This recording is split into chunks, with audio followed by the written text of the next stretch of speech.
Hello po sa lahat. Itago niyo na lang po ako sa pangalang Noah.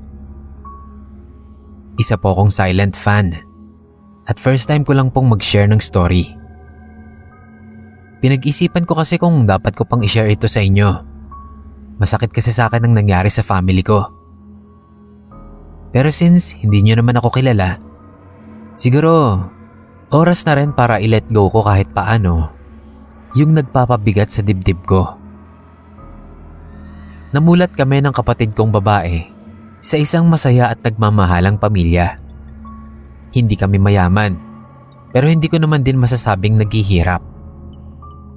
Kasi sa naaalala ko, well provided naman ng father ko ang lahat ng pangangailangan ng pamilya. Nagtatrabaho siya sa isang magandang kumpanya at may maliit na business naman ang mother ko sa bahay. Saksi kaming magkapatid kung paanong magmahala ng parents namin. Parang laging bagong kasal. Masyado silang clingy sa isa't isa. Lalo na si mama. Never ko pa din silang nakitang nag-away. Tampuhan, oo. Kaya nga pwede kong sabihin na almost perfect ang pagsasama nila. Pero hindi namin akalain na isang araw nang bigla na lang hindi umuwi sa amin si Papa. Galing siya ng Palawan noon para sa isang seminar. Pagkadating niya, hindi na siya sa amin umuwi. May nakapagsabi lang kay Mama na sumama na daw sa ibang babae. Shock kami, lalo na si Mama. Dahil ni sa hinagap ay hindi niya naisip na magagawa ni Papa yon. Ni wala man lang pahiwatig. Ni wala siyang naramdaman. May mga nagsabi na baka daw nagayuma si Papa. Ginawa ni Mama lahat-lahat ng kaya niyang gawin. Dinaan niya sa legal, sa pananakot, pero hindi man lang daw siya nagkaroon ng chance na makausap si Papa dahil itinago na siya ng babae. Hanggang sa tuluyan na kaming nawalan ng balita. First year high school ako noon at elementary naman ang kapatid ko. Naiwan kay Mama ang lahat ng responsibilidad sa amin at hindi siya handa doon. Nakapokus ang isip niya sa tila bangungot na nangyari. Na-depress si Mama. Hanggang sa unti-unting bumigay ang isip niya. Tuluyang nabaliw si Mama. Pero hindi namin siya dinala sa institusyon. Ayaw ni Lola. Kami na lang daw ang mag-alaga sa kanya since hindi naman siya yung tipong bayolente. Kinakausap niya lang lagi yung pictures ni Papa. Tapos biglang iiyak at tatawa. Tuluyan ang hindi nagpakita si Papa. Sa tulong ng lola ko at ng kapatid ni Mama, nakasurvive naman kami sa buhay. Nasa college na ako noon nang mabalitaan naming namatay na si Papa. Pero bilang legal na pamilya, wala na din kaming interes na bawiin ang bangkay niya. Lalo na't ganoon ang kalagayan ni Mama. Kaya ganoon na lang ang gulat ko nung pag-uwi ko ay nakita kong sa bahay na namin nakaburol si Papa. Nakabalik na siya sa amin sa wakas. Nakasilid nga lang sa kabaong. Pero pagsilip ko, wala ang bangkay ni Papa. Walang makapagsabi kung anong nangyari. Nakatingin lang silang lahat sa akin. Dali-dali kong pinuntahan si Mama sa kwarto at nagimbal ako dahil nandoon sa kama at nakaunan sa kandungan niya. Habang masuyo niyang hinahalikan ang matigas na bangkay ni Papa. Napasigaw ako at doon na ako nagising. Panaginip lang pala. Pinuntahan ko si Mama sa kwarto niya. Nagulat ako kasi bagong ligo siya.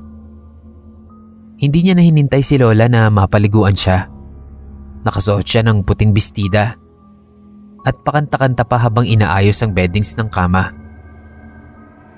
Gusto kong isipin na magaling na si Mama, na bumalik na siya sa katinuan. Pero biglang bumagsak ang pag-asa ko nang sabihin niyang babalik na sa amin si Papa at magkakasama na sila uli. Kinilabutan ako. Hindi ko alam kung paano niyang nasabi yon. Hindi naman namin ipinaalam sa kanya na wala na si Papa. Bakit parang magkatugma yung sinabi niya sa panaginip ko?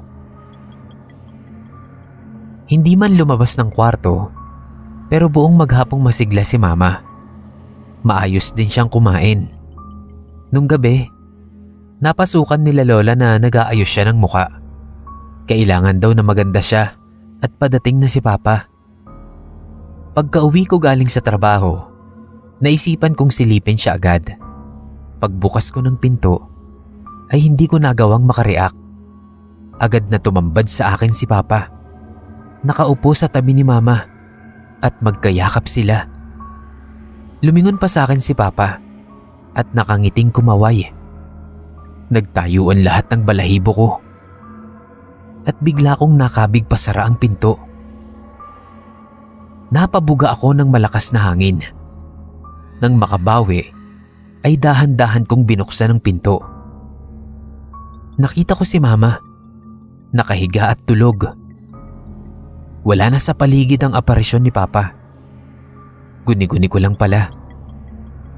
Pero kinabukasan, napasukan na lang nila Lola si Mama na wala ng buhay. Hindi pala guni-guni yun. Totoo ang sabi ni Mama. Nakabalik na si Papa at sinundo na siya nito para magkasama na sila muli.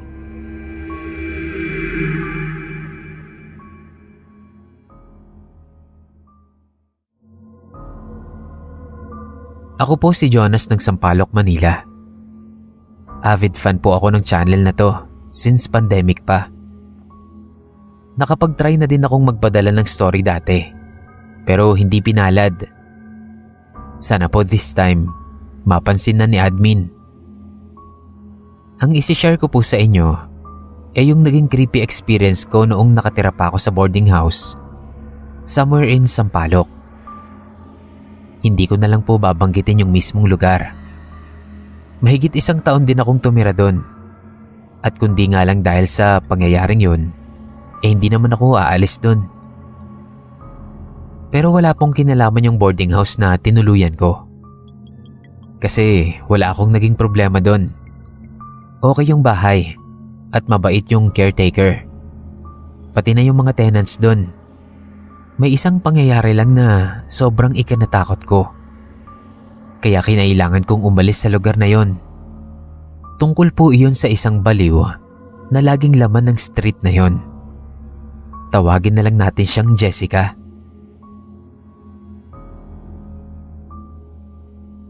Napakalaking babae. Sa itsura pa lang, matatakot ka na. Nananakit din siya. Minsan natsyempohan ako. Bigla na lang akong dinagukan. Bukod sa hindi ko pwedeng patulan, dahil kahit bakla ako, lalaki pa din. Tapos baliw pa siya, hindi ko din siya kayang labanan, dahil sa laki at lakas niya. Kaya mula nun ay todo iwas na lang ako kapag natatanaw ko na siya. Ilang beses nang inireklamo yun ng mga residente doon. Pero hindi ko alam, bakit hindi magawang aksyonan ng barangay. Bukod kay Jessica, ay may isa pa akong kinatatakutan sa daan na yon tuwing umuuwi ako ng alanganing oras sa gabi. Isang asong itim na hindi pangkaraniwan ang laki at may dilaw na mga mata. Masasabi mo talaga na baka aswang yun. Sa call center kasi ako nagtatrabaho at ang kadalasang uwi ko madaling araw. At hindi ko din naman alam kung bakit kailang mag-isa lang akong naglalakad doon, saka ko naman laging nakikita yung aso na yon. Sa araw, hindi ko naman siya nakikita. Siguro ay sa madaling araw siya pinapadumi ng may-ari. Pero hindi naman siya sinasamahan. Paano kung makakagat yung aso niya? Kakaiwas ko tuloy na direkta kaming magkasalubog ng aso na yon. Inaabot ako ng matagal bago makapasok ng bahay. Tumatambay muna kasi ako sa 7-Eleven, di kalayuan doon. At pag nasilip kong wala na, saka ako babalik. Salitan lang kasi sila ni Jessicang baliw sa pagbibigay ng takot sa akin. Gusto ko mang maawa sa kalagayan niya, Pero mas nananaig yung takot ko. Minsan may mga pagkakataon na akala mo nakakaintindi talaga siya. Kasi lumalapit sa mga tindahan at maayos na humihingi ng pagkain. Nung kasagsagan ng pandemic, lagi siyang naka-face mask at face shield. At yung mga tao pa ang sinasabihan niyang mag-mask dahil baka daw mahawahan siya. Nakita ko din siyang minsan na may mens. Humingi pa nga sa tindahan ng panapal. Kaso lang, minsan paglabas ko ng gate, saktong kalalayo lang niya doon. Bumagsak sa semento yung napkin niyang punong-puno ng dugo. Tapos syempre, hinayaan niya lang din. Masuka-suka talaga ako nun. Mabuti na lang at nagkataong oras na ng pagwawalis ng street sweeper. Pero isang gabi yung hindi ko talaga malilimutan. Ang lakas ng ulan nun. Walang katao-tao sa paligid. Malayo pa, tanaw ko na si Jessica. Nakaupong patalikod sa ilalim ng poste sa tambak ng mga basura. Sa forma, parang may kinakain siyang kung ano. Kumabog ng malakas ang dibdib ko. Baka kako, bigla na lang akong banatan. Malalim na ang tubig sa kabilang eskinita. Kaya hindi ako makaikot doon. So no choice. Kaya lakas loob akong dumiretso. Mabilis ang lakad ko at parang tinatambol ang dibdib ko sa kaba. Saktong pagtapat ko sa kanya nang marinig ko ang malakas niyang pagngasab. Kaya hindi ko napigilan ang sarili kong mapalingon sa kanya. Ganoon na lang ang pagkasindak ko. Kitang-kita ko. Braso na may kamay ng tao. Yung ginangasab niya. Tumutulo pa nga yung dugo mula dun. Nanginig ang buo kong katawan sa takot. Nang bigla siyang mapatingin sa akin, napatakbo na ako sa takot. Hindi ako magkandatuto sa pagbubukas ng gate.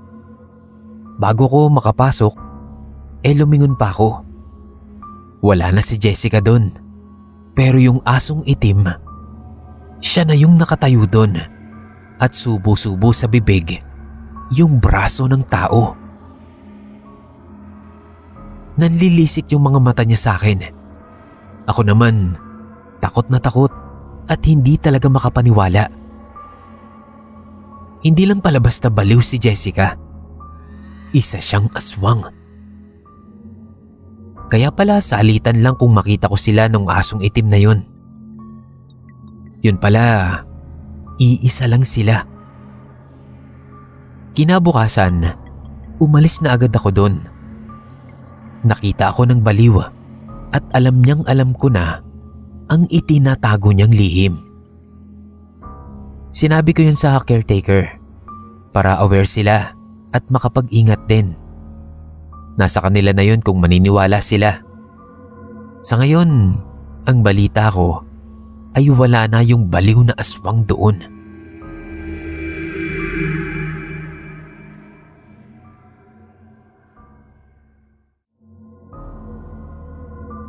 Itago nyo na lang po ako sa pangalang Bobet. Itong ibabahagi ko sa inyo ay personal na karanasan namin ng kaibigan ko na itago na lang din natin sa pangalang Dexter. Sana po ay ma-post ito. At nasa inyo na din kung maniniwala kayo. Pero iyon po ang totoong pangyayari. Dito sa lugar namin, may isang tao na tinatawag na Alipyong Baliw. Solo lang siyang namumuhay sa isang di kalakihang bungalow sa dulo ng kalsadang putol. Tinawag siyang baliw dahil sa itsura niyang mistulang ermitanyo. Ang natatandaan ko lang na kwento ng matatanda, matagal na daw na naninirahan si Mang Alipyo doon. Misteryoso ang pagdating ng matanda sa kanila dahil nagkandamatay na ang halos lahat ng kasabayan niyang matatanda sa lugar namin. Pero buhay pa din siya at nananatiling ganoon ang itsura na parang mahigit 70 na ang edad. Pero malakas pa din. Palaisipan din sa mga taga roon kung paano at kung saan siya kumukuha ng ikinabubuhay niya. Ganoong nagsusolo nga lang siya at wala namang trabaho o anumang pinagkakakitaan. Sabi ng iba, baka daw may anting-anting si Mang Alipio. Sabi naman ng iba, baliw nga kasi, kaya kahit walang kinakain, nakakasurvive. Pero hindi naman siya madungis at kumakain ng kung ano-ano sa daan. At kung tutuusin matalino namang kausap si Mang Alipio.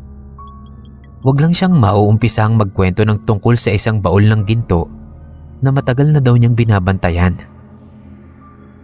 Yun daw ang dahilan kung bakit buhay pa siya. Wala pa daw kasi siyang kapalit na magbabantay. Napapagod na nga daw siya, pero ayaw pa siyang pagpahingahin ng amo niya. Kapag gano'n na ang sinasabi ng matanda, pinagtatawanan na siya ng mga tao doon. At sinasabing sinusumpong na naman ang kabaliwan ng matanda. Hindi na naman daw kasi nakainom ng gamot niya. Pero hindi ko akalain na may naniniwala sa mga sinasabing yon ng matanda. Isang araw, kinausap ako ng kaibigan at kababata kong si Dexter. May kutob daw siya na totoo ang sinasabi ng matanda, na may binabantayan siyang isang baul ng ginto. Natawa ako at sinabihan ko siyang nahawa na sa pagkabaliw ni Mang Alipio. Pero seryoso siya at hindi ko alam kung bakit napapayag niya akong sumama sa kanya na pasukin ang bahay ng matanda. Alam kong madadamay ako dahil kilalang adik at akyat bahay si Dexter. Pero nanaig yung kagustuhan ko na malaman ang sekreto ng matanda. Pareho kaming nakabonet noon nang pasukin namin ang bahay. Nakita naming natutulog yung matanda sa kwarto at sa paanan niya nandoon yung sinasabi niyang baul. Nakaramdam ako ng takot nang magsimulang buksan yun ni Dexter. Pandalas ang tingin ko sa matanda dahil baka magising siya. Pero nang buksan ni Dexter yung baul, wala naman yung lamang ginto. Sa halip ay makapal at maitim na usok ang lumabas dun. Yun pa lang ang nakita ko, natakot na ako. Kaya pilit ko nang inaya si Dexter. Akala ko, kasunod ko na siya. Pero paglingon ko, nakatulala siya at nakatingin sa usok na nagpormang malaking halimaw na pala. At may mapupulang mata sa bandang itaas na siguro ay mukha niya. Pero wala namang hugis yung mukha. Napasigaw ako ng malakas, sabay karipas ng takbo. Hindi ko na alam kung anong sumunod na nangyari. Kasi sa takot ko, hindi ako sa bahay namin tumuloy, kundi sa mga tiyuhin ko sa kabilang barangay. Nabalitaan ko na lang na ipinakulong daw ni Mang Alipio si Dexter dahil sa pagtatangka sa kanya. Mabuti na lang at hindi ako nakita ng matanda, kaya si Dexter lang ang nahuli, na ayon sa mga pulis ay langupa sa droga dahil sa paulit-ulit na sinasabi nito na halimaw daw ang laman ng baul at hindi ginto. Gusto kong sabihin na oo nga't gumagamit siya ng droga, pero hindi siya sabog nung gabing yon dahil kasama niya ako at nakita ko din ang halimaw na laman ng baul. Pero natatakot akong madamay, kaya sinarili ko na lang yung natuklasan ko. Todo iwas ako sa tuwing lumalabas ang matanda. May kakaiba kasi sa tingin niya sa akin. Parang may alam siya at natatakot ako. Kaya nga umalis ako sa lugar na yon. Ilang araw lang, nabalitaan ko na namatay na daw si Mang Alipyong baliw. Dahil walang ibang kamag-anak, taga-barangay na ang naglibing sa kanya. Habang pinag-iisipan kung anong gagawin sa bahay niya. Nakalaya na din si Dexter. Pero mistula na siyang wala sa katinuan. Naging palaboy at panay ang pagsasalita ng mag-isa. Sabi ng mga tao, nasira ang ulo niya dahil sa paggamit ng droga. Pero alam kong hindi iyon ang dahilan. Hanggang isang araw, hindi na lumaboy si Dexter. Nakita na lang ng mga tao na doon na sa bungalow ni Mang Alipio nakatira si Dexter. At sinasabi na siya na ang bagong kapalit ni Mang Alipio sa pagbabantay ng baul ng ginto.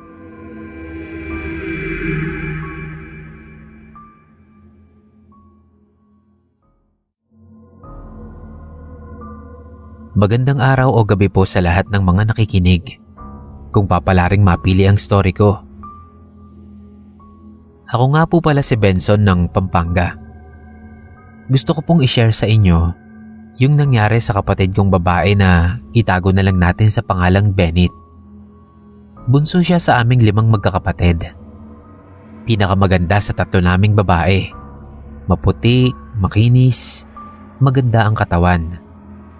Pero pinakamasungit din at mataray. Na-spoiled kasi, palibasa nga bunso, at natuon sa kanya ang atensyon naming lahat. Ilang ulit na siyang muntik mawala sa amin. Sakitin kasi siya nung maliit pa at halos sa ospital na tumira. Kaya siguro naluto sa gamot ang utak. Pero pagdating sa aming kapamilya niya, mabait at malambing siya. Sa ibang tao lang siya ganun ang ugali niya. Lalo na sa mga hindi niya kakilala.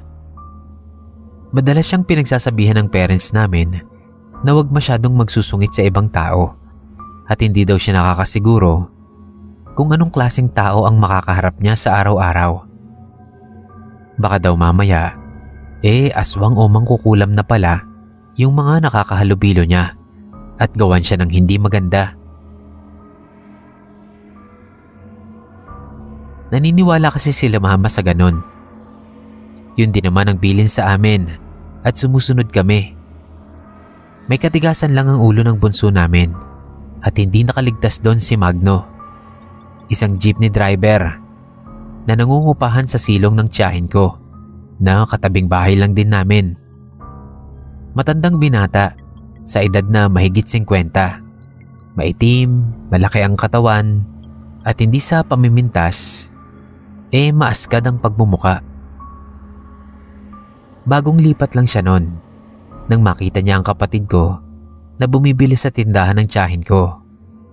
Nagpakita siya agad ng kapreskuhan nang sabihing mabuti at dun siya napalipat dahil may magandang babae daw pala siyang kapitbahay.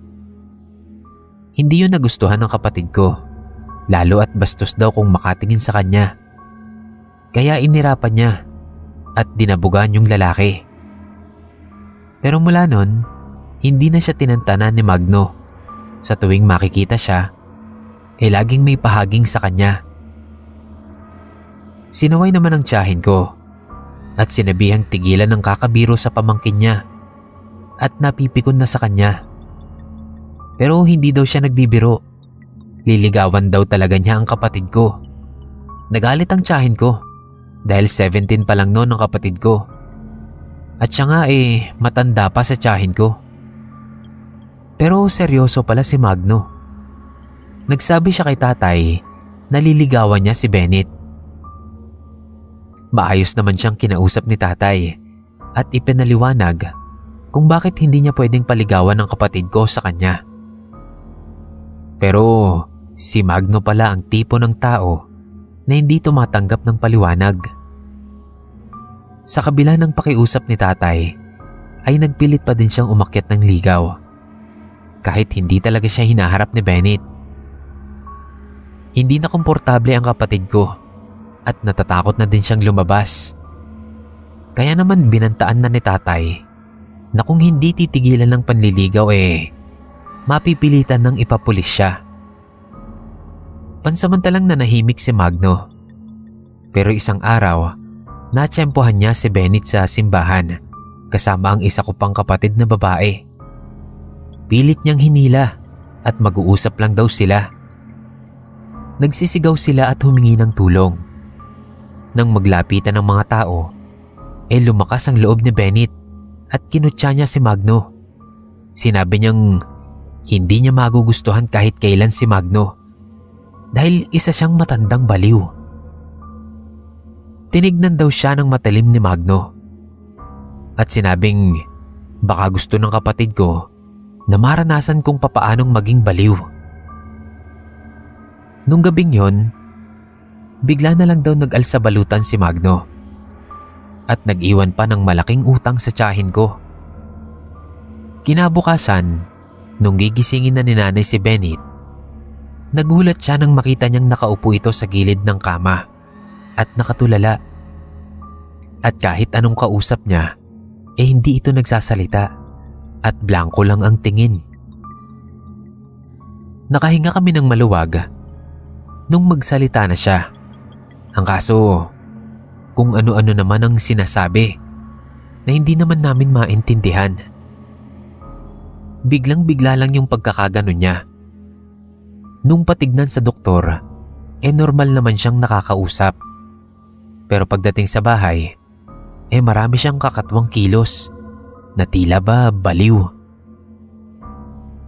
Minsan tumatawa siyang mag-isa, tapos bigla na lang magsisisigaw at iiyak.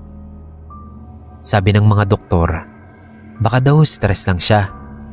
Pero hindi na siguro bastang stress lang yun, dahil mas lumalala pa ang mga ginagawa niya. Isang beses daw, bigla na lang lumabas sa CR na nakahubad. Mabuti na lang at nahabol nila nanay, dahil palabas na daw ng bahay. Noon nga, sinabi ng isang kapatid ko yung sinabi daw ni Magno. Baka siya daw ang dahilan ng pagkabaliw ni Bennett. Dahil doon, ay agad kaming naghanap ng manggagamot para ipatingin yung kapatid ko. Pero ang sabi ng manggagamot ay hindi daw yun kulam, kundi isang sumpa. At yung gumawa lang daw nun ang makakabawi nito. Pero paano namin gagawin yun? Hindi namin alam kung saan namin hahanapin si Magno. Sa ngayon po, ay patuloy pa din naming ipinapagamot sa mental facility ang kapatid ko. At umaasang gagaling pa din siya kahit hindi mabawi ni Magno ang sumpa niya.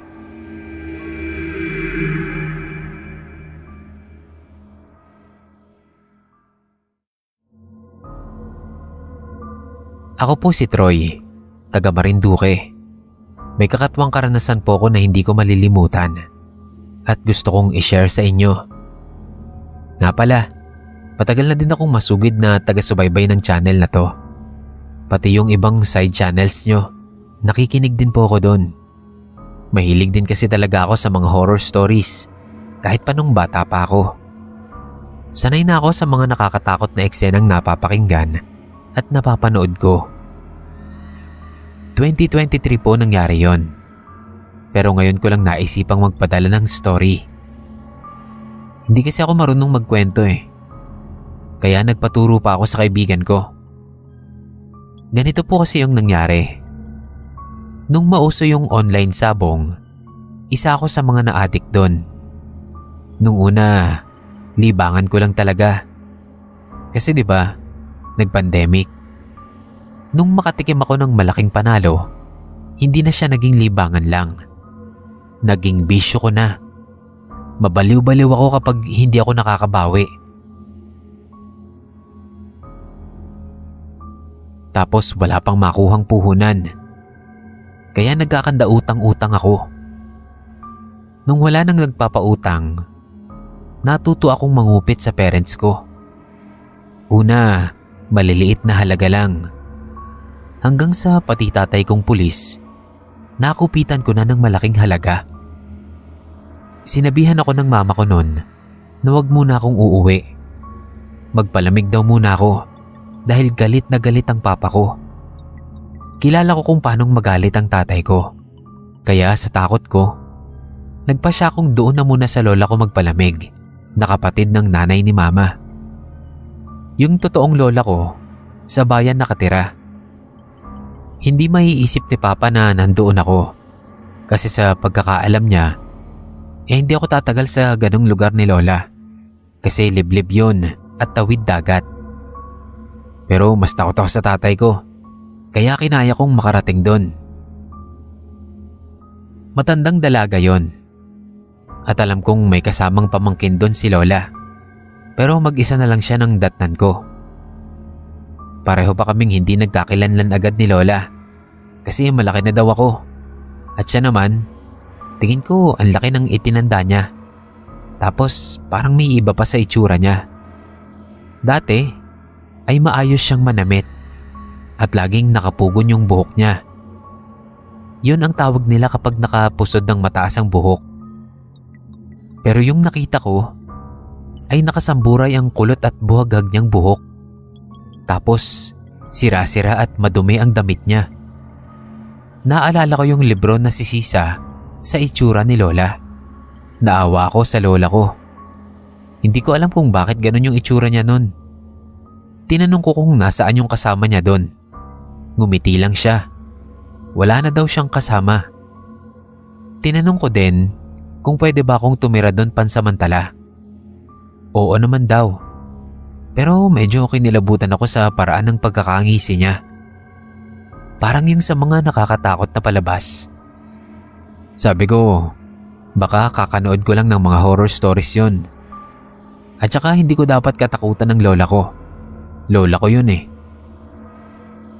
Kaya inisip ko na lang nun na baka namalikmata lang ako.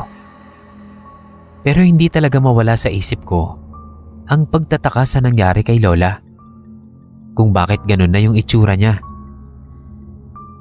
Napansin ko na may mga damit naman siya sa aparador.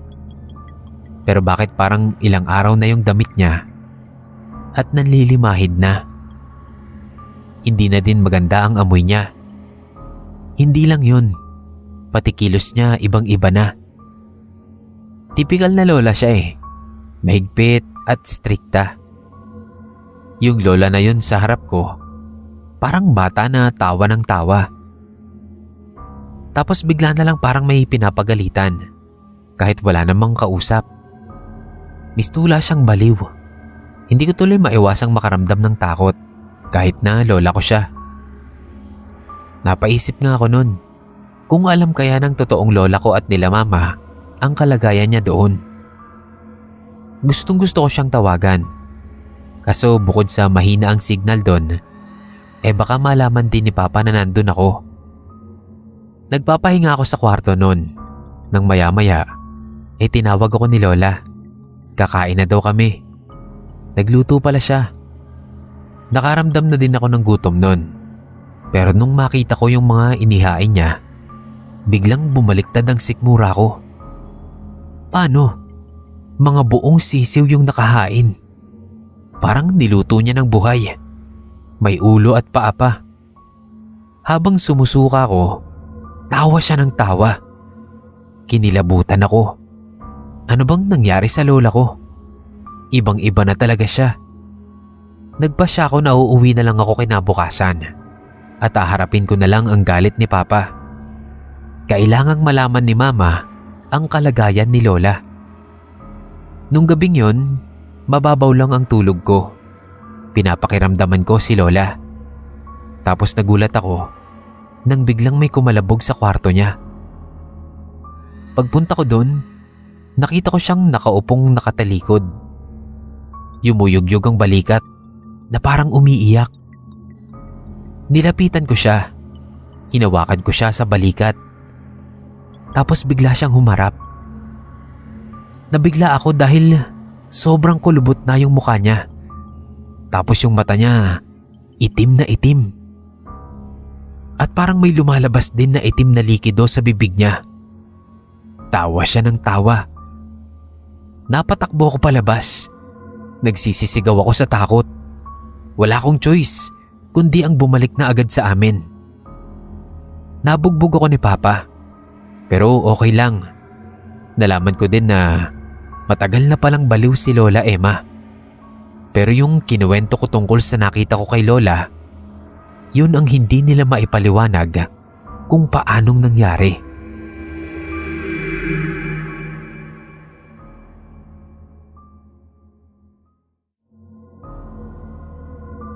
Tawagin niyo na lang po akong Elvin, taga Rodriguez, Rizal.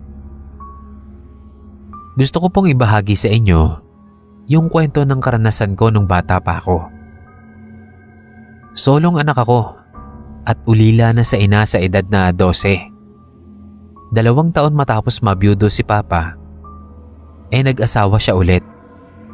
Napangasawa niya si Tita Cynthia. Kasama niya sa trabaho na gaya niya ay biyuda din. May isang anak siya, si Sander. Matanda sa akin ng 3 taon at may mental disorder. Nung una namin siyang makilala, tahimik lang siya at walang kibo. Pero nung magkasama na kami sa iisang bahay, doon ko na nalaman na hindi pala bastang ganun lang ang kondisyon niya. Nakiusap si Tita Cynthia na doon na lang kami tumira sa kanila. May bahay kasi siya na pamana ng yumao niyang asawa. Ayoko sana kasi nakakatakot yung itsura ng bahay nila. Malaki nga pero lumang-luma naman. Parang yung mga lumang bahay sa nakakatakot na palabas. Pero dahil nakikitira lang naman kami sa bahay ng magulang ni Mama, napilitan na din akong sumama kay Papa. Mabait naman si Tita Cynthia. Wala akong naging problema sa kanya. Nung una lang, kasi hindi ko din gusto na mag-asawa agad si Papa. Dahil 2 taon pa lang wala si Mama. Ang kaso lang, nung doon na kami nakatira, doon ko na nalaman na may ibang kondisyon pa si Sander. Maliban sa sakit sa pag-iisip. Para kasi siyang may sanib. At yung bahay, tama ang pakiramdam ko na hindi lang siya bastang nakakatakot ang itsura, kundi may mga paranormal talagang nangyayari doon. Dahil parehong nagtatrabaho si Papa at si Tita Cynthia, ay kami lang ni Sander at yung stay out nilang kasambahay ang naiiwan sa bahay nila. Hapon nun, natutulog ako sa sala nang bigla akong mapabalikwas sa sakit. May naglagay ng sipit sa ilong ko, yung pang-ipit sa damit. Pagtingin ko, nagmamadaling pumasok sa kwarto si Sander habang humahagikik pa. Sumunod naman, nilagyan niya ng patay na butike yung kinakain ko. Tapos minsan, bumababa ako ng hagdan, bigla na lang naghahagis ng patay na malaking daga na may dugo-dugo pa. Dahilan para mahulog ako. Buti na lang at nasa mababang baitang na ako. Kahit alam kong hindi siya normal, kaya niya ginagawa ang mga yon, ay isinumbong ko ba din siya kay Tita Cynthia. At pinagalitan naman siya. Pero yung mga sumunod na pangyayari doon, makalipas ang may 1 buwang pagtira namin doon, ay parang hindi na normal. Hindi na gawain ng isang baliw lang.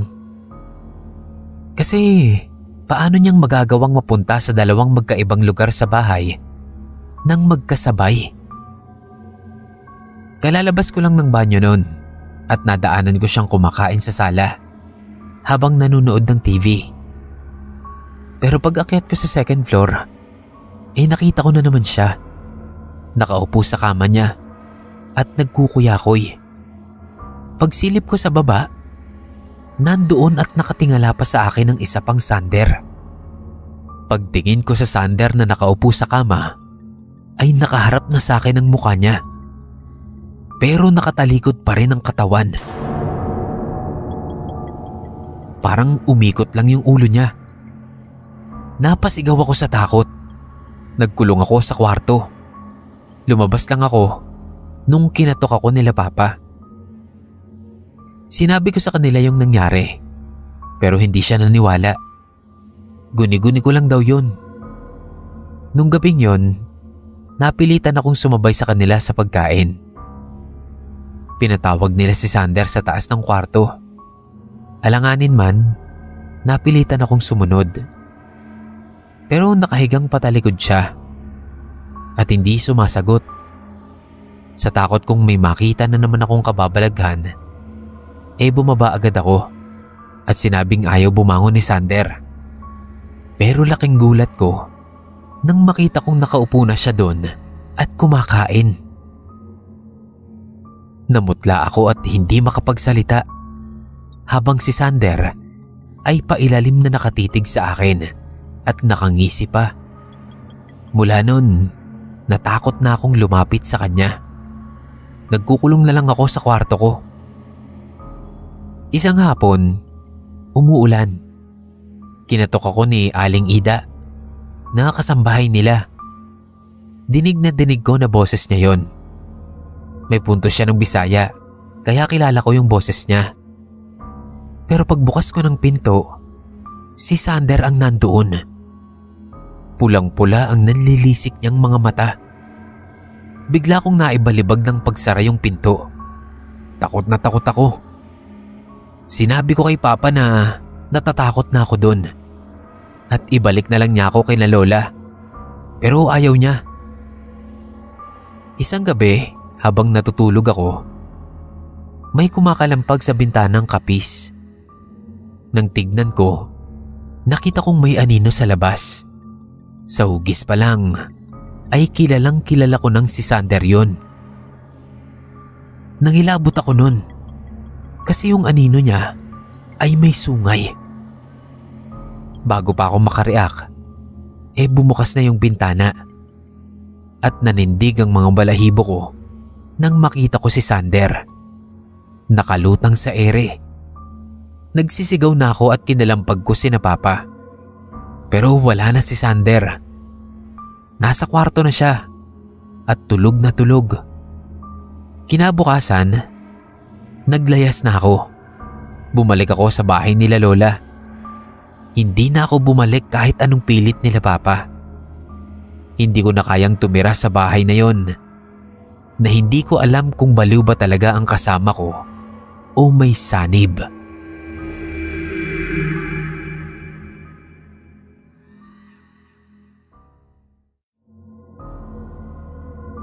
Pwede po bang maitago na lang ako sa pangalang Alvin? Ito pong ibabahagi ko ay 5 buwan pa lang ang nakakalipas. Sariwa pa po talaga sa isip ko ang mga nangyari. Para sa akin, matatawag ko ring near-death experience ko yon dahil kamuntikan na akong mabiktima. Nauuso ngayon yung white van na nangunguha ng tao. Kung noon puro bata ang biktima, ngayon, wala na silang pinipili.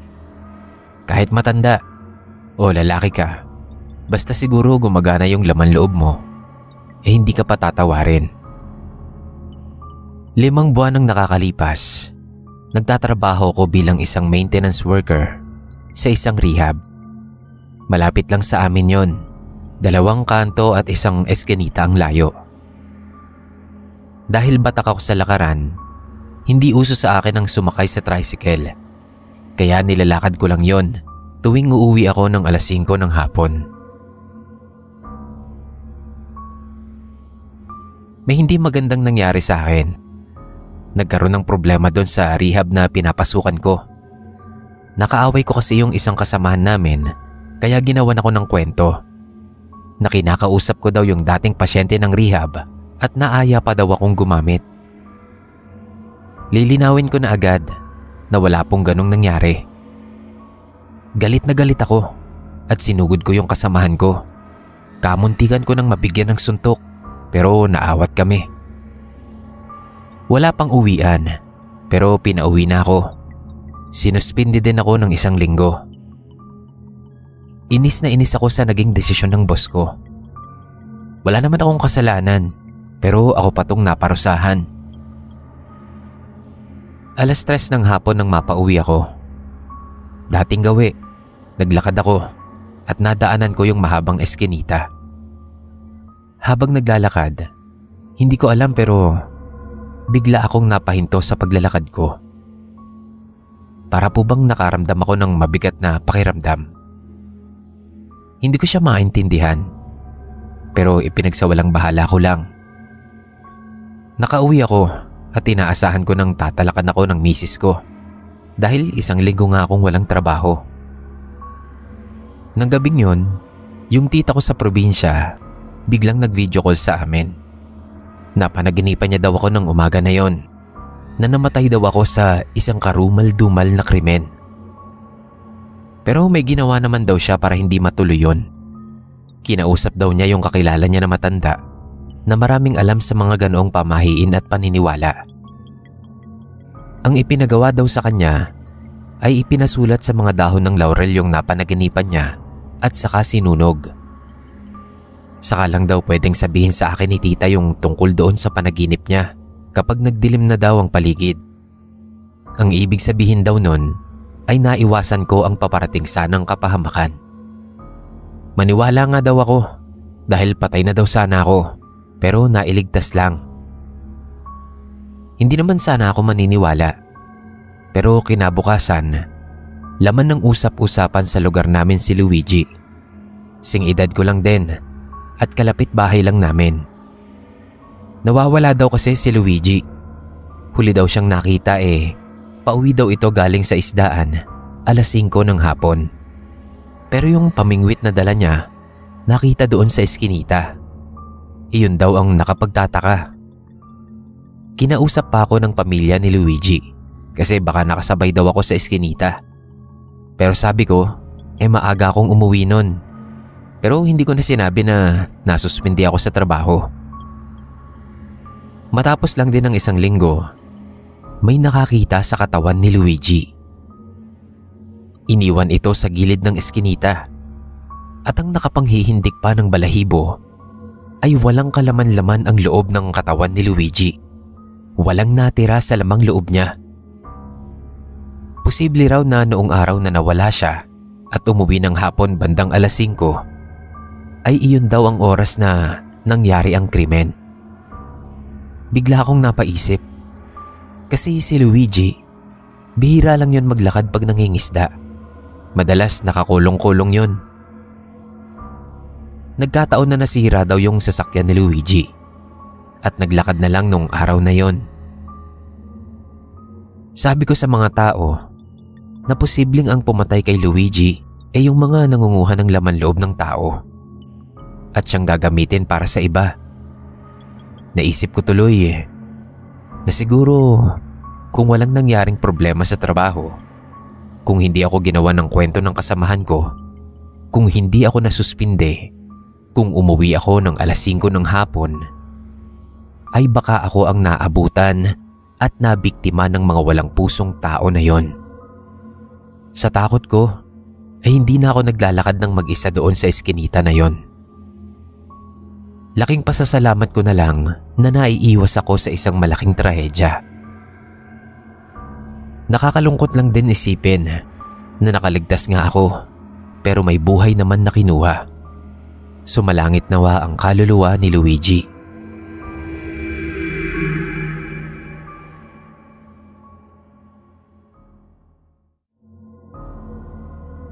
Meron akong gustong ibahagi sa inyo. Tawagin niyo na lang ako sa alias kong Jumong. Residente ako ng Parañaque. Doon ako lumaki at nakahanap ng trabaho. Hindi na bago sa akin ang mga naririnig kong krimen na nangyayari sa lugar namin. Palagi akong maingat sa lahat ng mga ginagawa ko. Mahirap na. Dahil kahit sabihin na taga doon ako at kabisado ko ang lugar, baka malagay ako sa panganib. Karaniwan na sa akin ang maglakad sa makipot na daan malapit sa amin. Parte yun ng trabaho ko na siya namang nagpalagay sa akin sa peligro. Tanda ko na nung araw na yon, naglalakad ako sa parehong makipot na daan. May lalaking naglalakad sa unahan ko. Tansya ko, dayo ito at hindi taga sa amin. Mukha siyang kano. May hawak siyang cellphone na nakalagay sa tenga niya. Tila may kausap. Sa likod niya, meron siyang backpack na malaki. Naramdaman kong bumilis ang lakad ng lalaki. Tapos naramdaman ko din na parang may mainit na singaw ng hangin doon sa dinadaanan namin. Bumilis ang lakad ko. Nagulat na lang ako kasi yung nasa unahan kong lalaki, wala na siya. Napalitan siya ng isang sobrang tangkad na lalaki na siguro ay 3 ng height ko ang taas. 5'9" po ako, kaya masasabi kong sobrang tangkad nung nasa harap ko na yon na parang hindi siya tao. Nakaramdam ako ng takot dahil nakita ko na parang may inilabas siyang maitim na usok mula sa loob ng katawan niya. Gusto ko nang huminto sa paglalakad, pero parang may sariling buhay ang mga binti ko dahil ayaw nitong huminto sa paglalakad.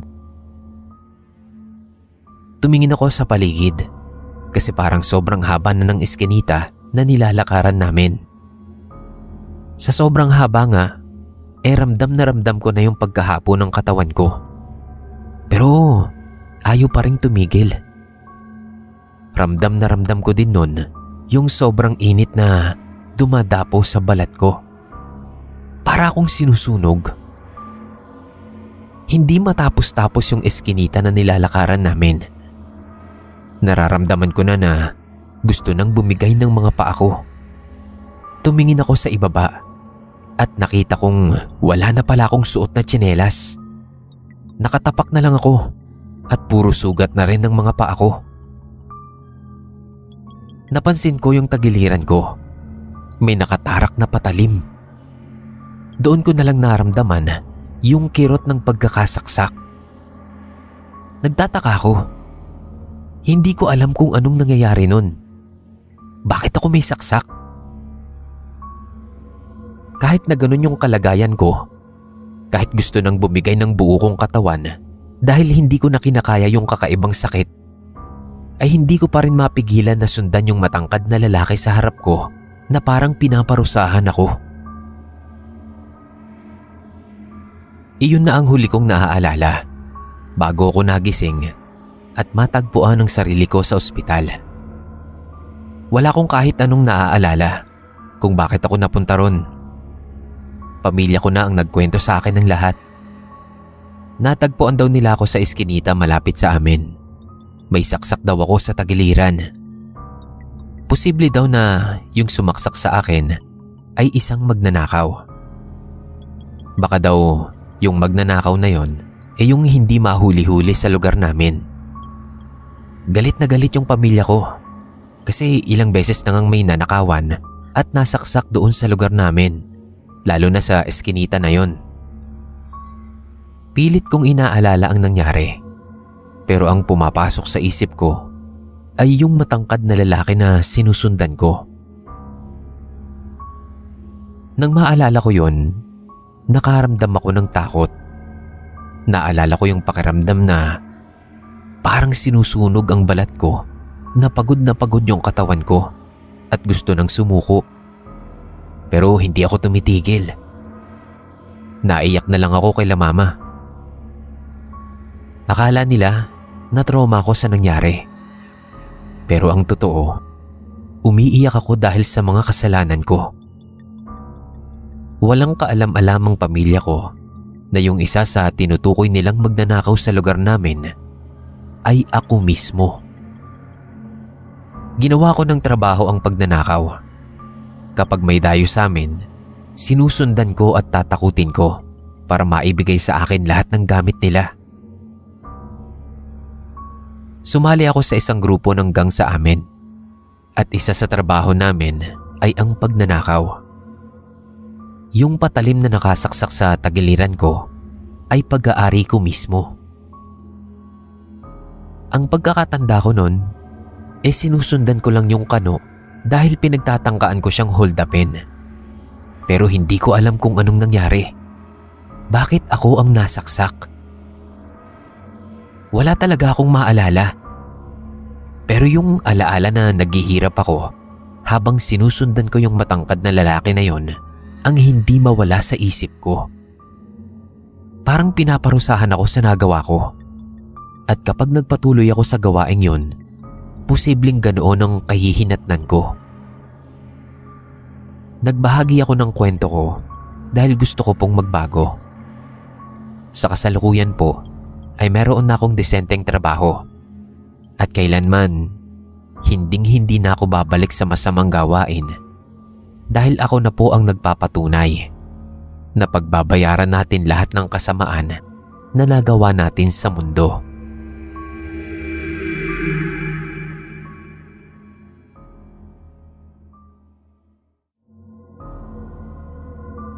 Hello po sa inyo. Raisi na lang po ang itawag niyo sa akin. Experience po ito ng kuya ko. Natawagin na lang po nating Kuya Jay. Panahon pa po ito ng pandemic nangyari. Alam naman po natin na noong pandemic, dumami yung mga nag-o-order online dahil na nga rin sa restrictions at saka sa safety na rin ng mga tao, na kaysa sa mall sila bumili na kailangan pang magpakita ng vaccine cards, ay mas convenient talaga kung mag-o-order ka na lang online. Yung kuya ko na yon, madiskarte talaga.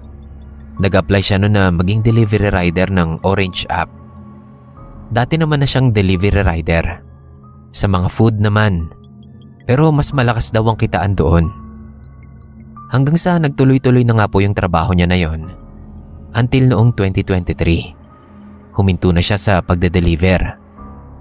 Meron kasi siyang traumatic na experience bilang isang rider na hanggang ngayon hindi niya makalimutan.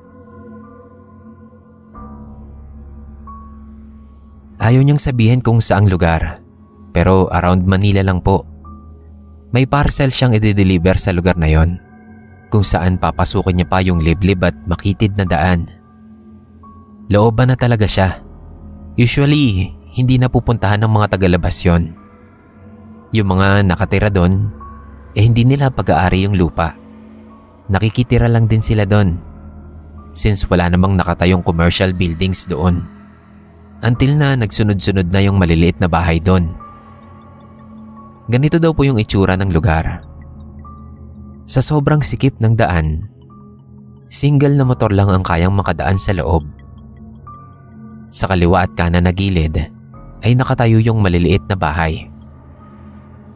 Hindi naman daw yon yung unang beses na nakapunta si kuya doon.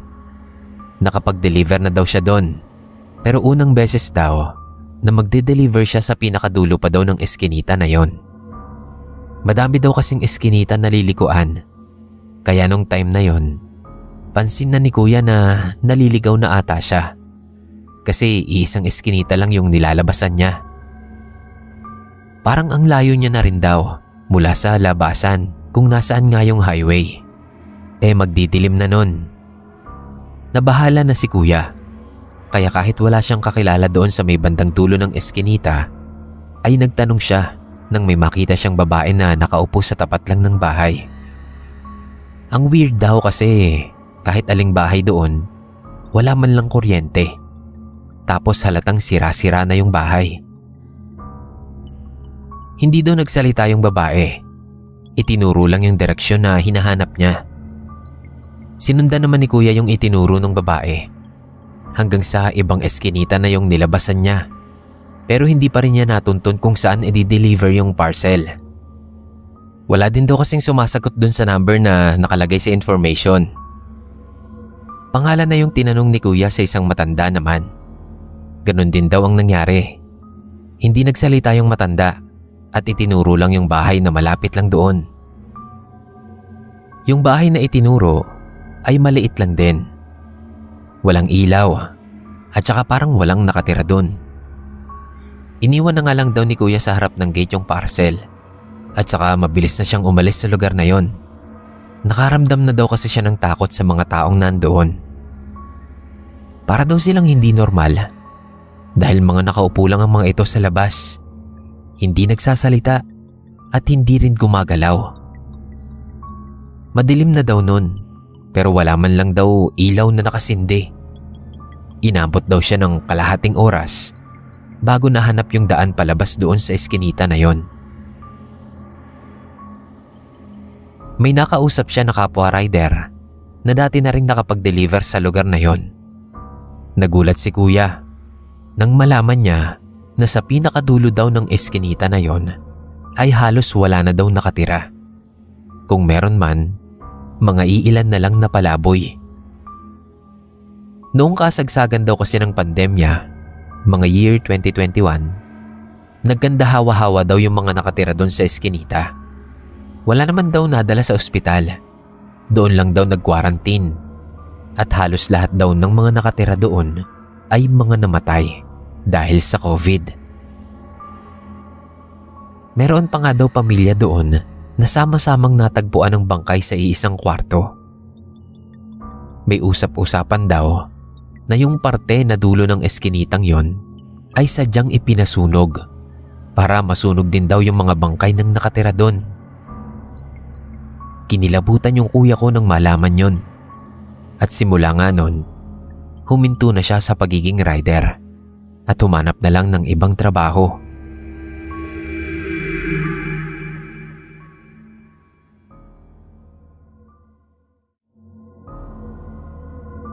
Bonji na lang ho ang itawag niyo sa akin. Maraming salamat at natanggap niyo ang sulat kong ito. Huwag niyo na lang pong alamin ang tunay na edad ko at hindi naman din halata sa mukha ko. Biro lang po, pero taga Laguna po ko. Maikwento ko lang po itong buhay namin noong nagsisimula pa lang kami ng misis ko. Isa pa lang ang anak namin noon, si Tyler. 4 years old pa lang siya noon. Doon lang kami nakatira sa maliit na espasyo. Nakatayo yun sa isang makitid na eskinita. Masikip ang daan.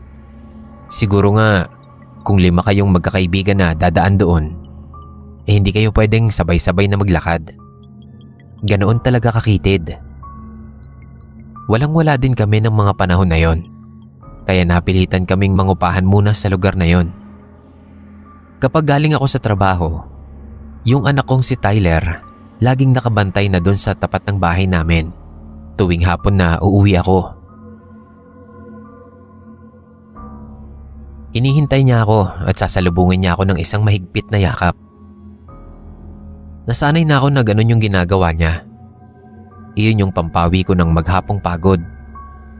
Kaya naman nanibago ako ng isang araw na hindi ako sinalubong ng anak ko. Nasa harap pa lang ako ng bahay, rinig ko na ang ngawa ni Tyler. Naabutan ko siya sa bahay na iyak ng iyak. Hindi siya mapigil sa kakaiyak. Sabi ng misis ko, naglaro daw sa labas nung tanghali. Tapos umiiyak daw na bumalik sa bahay. Baka ako may nang away. Wala naman daw.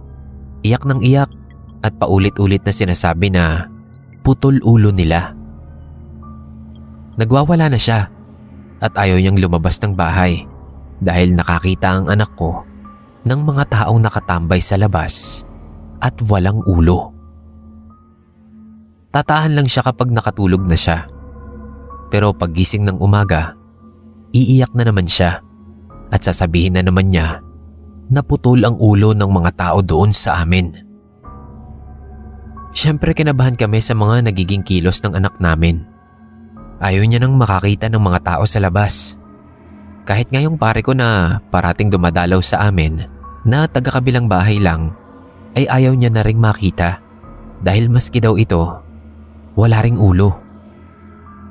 Sumunod na araw, inapoy ng lagnat si Tyler. Naisip namin na simula nga nung may makita daw siyang mga taong walang ulo, ay palala ng palala din yung kalagayan ng anak ko. Kaya naman minabuti na lang din namin na tumira na lang muna sa bahay ng lola ko pansamantala. Wala pang 2 araw nun, bumaba na ang lagnat ni Tyler at tuluyan na ngang gumaling. Babalik na sana kami dun sa bahay namin. Pero pinayuhan kami ni lola na makakaigi daw kung lilipat na kami ng tirahan. Masamang pangitain daw kasi yung nakita ni Tyler. At baka magdala pa daw ng kamalasan sa pamilya. Baka din daw bumalik ang sakit ni Tyler kung babalik kami doon. Gusto naman talaga naming makalipat sana. Kahit sino siguro hindi na naisin ang tumira doon. Lalo na mga tambay doon, puro mga basag ulo din. Ayoko namang kalakihan ni Tyler ang mga ganong environment. Kaso nung mga panahon na yon, wala pa talaga kaming ipon. Kaya naman no choice kami. Kailangan naming bumalik doon. Pero nagstay pa kami ng konti doon kay Lola para din hindi mabigla si Tyler. Siguro mga pangalawang linggo na namin kay Lola nang mapanood namin sa TV na nalipol yung mga kabahayan doon sa eskinita na yon kung saan kami nakatira dahil nasunog daw. Ilang kabahayan yung mga nadamay. At nagmula raw yung sunog doon sa mismong kapitbahay namin. Kung nagkataon palang bumalik kami ng mas maaga, ay baka abo na lang kami ng pamilya ko Kasi sunog na sunog yung bahay na nirerentahan namin doon. Umiyak ang misis ko nang marinig ang balita na yon. Naalala niya yung araw na iyak ng iyak ang anak ko at sinasabing wala daw ulo yung mga taong nakatira doon sa amin. Baka senyales daw pala yon na meron ngang mangyayaring masama. Nagpasalamat kami sa Diyos at iniligtas kami ng mag-iina ko. Yung mga nasunog na gamit namin, hinayaan na namin doon. Mas mahalaga ang buhay ng pamilya ko.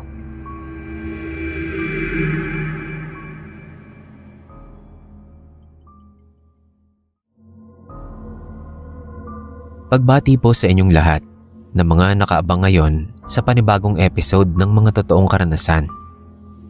In case po na mapili itong ipalabas, ay tawagin niyo na lang po akong Joel. Nasa edad 30 na po ako nang maranasan ko itong ikukwento ko sa inyo. Maganda ang naging relasyon ko noon sa dati kong kasintahan. Halos hindi nga kami nag-aaway. Kung may di man kami pagkakaunawaan, nare-resolba ka agad. Umabot din kami ng 8 taon bago kami nagkahiwalay. Uunahan ko na kayo. Ako ang rason kung bakit kami nagkahiwalay. Natukso kasi ako sa panandaliang saya. Ewan ko ba, bigla akong na-bored. Sa tagal na rin siguro namin. Kaya nung may nagbigay sa akin ng motibo, ay nagawa kong pagtaksilan ng dati kong partner. Naitago na lang po natin sa pangalang Sarina. Habang kami pa ni Sarina, nakilala ko si Jelay sa isang beer house. Hanggang sa umabot ng ilang buwan, yung lihim naming pagkikita. Tago yung beer house na yon, sa kaloob-looban pa ng eskinita. Parang ginawa talaga para sa mga katulad ko na naghahanap ng panandaliang saya. Napalapit na rin ang loob ko kay Jelay. Matagal na nga daw siya sa beer house nagtatrabaho. Nalaman ko na wala na daw siyang pamilya. 13 years old daw siya nung tumakas sa bahay ampunan. At kung saan-saan daw siya napadpad hanggang sa napunta na nga siya sa ganoong trabaho. Mabuting tao si Jelay. Hindi niya din alam na may long-time girlfriend na ako noon. Pinangakuan ko siya na aayusin ko yung buhay niya at ako ang magiging pamilya niya. Seryoso naman ako doon dahil nararamdaman ko na totoo yung nararamdaman ko para kay Jelay. Yung wala kay Sarina, sa kanya ko nahanap.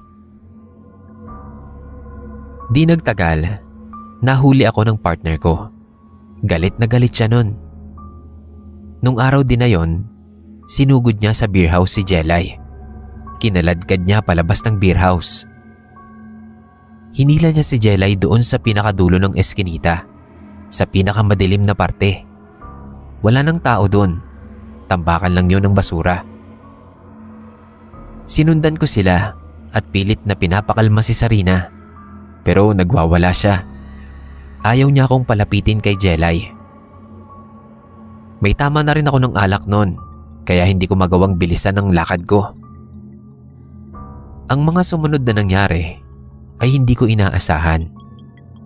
Kinuha ni Sarina yung isang bote ng 1.5 pero gaas ang laman. Ibinuhos niya yon kay Jelay. Nagtitili si Jelay. Sinigawan ako ni Sarina. Huwag daw akong lalapit. Hindi na ako nakalapit. Para akong napako sa kinatatayuan ko. Lalo na nang silaban ni Sarina ang katawan ni Jelay gamit yung lighter na hawak niya. Sa sobrang daming gaas sa katawan ni Jelay ay agad siyang sumilab. Para akong nabuhusan nun. Nanlumo ako. Hindi ko alam kung nananaginip ba ako, dala ng alak. Sinubukan pang tumakbo ni Jelay habang nagliliyab yung katawan niya. Pilit siyang lumalapit sa akin, pero tumakbo ko palayo. Tapos nawalan ako ng malay. Kinabukasan, nagtatanong ako sa mga kasamahan ko kung anong nangyari. Nawalan daw ako ng malay sa sobrang kalasingan. Wala silang nabanggit tungkol kay Jelay. Kaya nagtanong ako kung nakita ba nila si Sarina na sinilaban si Jelay. Pero wala silang nabanggit. Ang sabi lang nila, umalis na daw sila Jelay nung gabi. Wala ni isa ang nagsalita sa kanila patungkol sa nangyari. Para akong mababaliw nung mga oras na yon. Inisip ko na lang na isang malaking bangungot lang yon. Pero kapag bumabalik ako doon sa beer house na yon, may nararamdaman akong kakaiba. Parang may sumusunod sa akin. Minsan pa, hindi ko alam kung namamalikmata ko. Pero parang nakikita ko si Jelay na papalapit sa akin habang nagliliyab ang buong katawan. Simula nun, hindi ko na binalikan ang lugar na yon at tuluyan ang nagbago.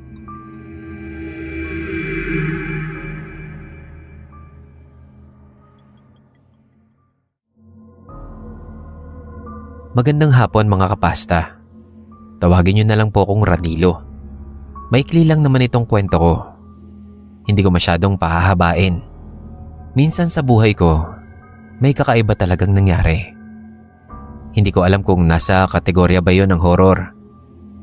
Pero nakakapangilabot kasi. Street vendor ako. Ilang years na din ang buhay ko ay nasa kalsada. Nagsimula lang ako sa kariton. Tapos naging bike, na ngayon ay nag-upgrade na dahil may nakakabit na ng motor sa cart ko. Nagtitinda po pala ako ng mga street foods at kadalasang humihinto sa matataong lugar. Noong panahon na de-bike pa lang yung cart ko, napadpad ako sa isang lugar sa Marikina. Yun yung taon na bago nagka-COVID. Doon ako pumesto sa gilid. Napansin ko na yung ilan sa mga bumibili sa akin, dediretso sila doon sa pinakalikong maliit na tunnel. Mukha siyang shortcut sa kung saan mang lugar. Mga ilang tao na din ang dumadaan doon. Hindi naman madami, kasi sa loob siguro ng 30 minutos, may isang papasok lang doon. Akala ko naman maliit lang siyang eskinita, tapos may kabahayan doon sa loob. Nagtataka lang ako kasi ilan na rin yung mga taong pumapasok sa eskinita na yon. Pero sa isang oras kong pagtitinda, wala pa akong nakikita na may lumalabas doon. Na-curious na ako. Kaya nang malapit nang maubos yung tinda ko, ay sumilip na ako doon. Pinasok ko yung maliit na eskinita. Ilang lakad lang, nandun na ako sa pinakadulo. Ang nakapagtataka, walang katao-tao sa loob. Wala ring ibang daanan. Para siyang maliit na tunnel na ang dulo isang mataas na pader. Saan kaya sumusuot yung mga taong dumadaan doon? Nakaramdam ako ng pangingilabot doon sa lugar na yon. Kaya di rin nagtagal, umalis na ako. Parang may kakaiba talaga akong nararamdaman. Mahirap siyang ipaliwanag. Alam mo yung pakiramdam na parang may nakatingin sa'yo. Ganun yung pakiramdam. Pinagsawalang bahala ko na lang at bumalik na ako sa pwesto ko para ipaubos yung tinda ko. Nagkataon na yung araw din na yon ay may na-witness akong isang insidente. May mga taong humahabol sa isang lalaki. Naka-jacket na green yung tumatakbong lalaki. Snatcher daw. At nakahablot ng cellphone at wallet. Dumiretso yung lalaki doon sa maliit na daan. Nakiosyoso na rin ako. Ang nakapagtataka, yung mga humahabol sa kanya, hindi sumunod doon sa maliit na tunnel, na para bang hindi nila nakita kung saan tumakbo yung lalaki. Ang alam ko, walang nakahuli doon sa lalaki. Kinabukasan, bumalik ako sa parehong pwesto. Pero ang labis na ipinagtataka ko, wala na yung maliit na tunnel. Diretsong pader na lang yung nakikita ko, na merong mural painting. Di nagtanong-tanong ako sa mga bumibili sa akin kung meron bang maliit na tunnel doon. Pero ang sabi nila, wala naman daw. Ano kaya talagang meron doon? Bakit bigla na lang siyang nawala?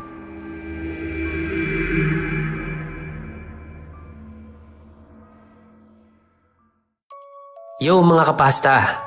Ako nga pala si Kira, ang boses ng Nginig Stories, katang isip lamang at creepy encounters. Kung nagustuhan niyo po ang kwentuhan natin ngayon, invite ko lang po sana kayo na pasyalan din ang channel ko. Nasa comment section po ang link ng channel ko. Sana po mapasyalan nyo. Maraming salamat kay Senpai Neb at maraming salamat din sa inyo mga kapasta. Karinigan po ulit tayo.